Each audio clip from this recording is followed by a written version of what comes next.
സുഹൃത്തുക്കളെ, ഇന്ന് ഞാൻ കേട്ടൊരു വാർത്ത വളരെ എന്നെ വല്ലാതെ ആഴത്തിൽ ദുഃഖിപ്പിച്ച കാര്യമാണ്.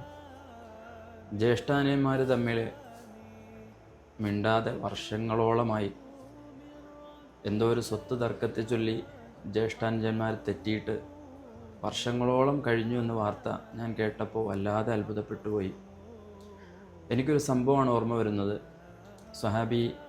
സ്വഹാബികളോട് നബി സല്ലല്ലാഹു അലൈഹി വസല്ലമ തങ്ങൾ ചോദിക്കുകയാണ്, അല്ല സ്വഹാബ, നിങ്ങളെന്താണ് അബൂ ലംലമിനെ പോലെ നിങ്ങളാവാത്തത്?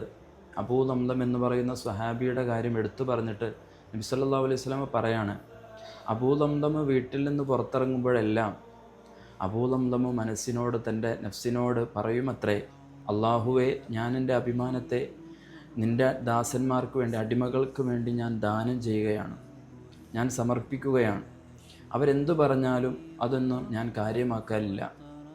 ഈയൊരു അബൂ ലംലമിനെ പോലെയാണ് നമ്മളെ മനസ്സും നമ്മുടെ സ്വഭാവവും വരേണ്ടത്. നമ്മളെക്കുറിച്ച് ആളുകൾ എന്ത് പറഞ്ഞാലും നമുക്ക് യാതൊരു പ്രശ്നവുമില്ലാത്ത രീതിയിലേക്ക് നമ്മൾ മാറണം.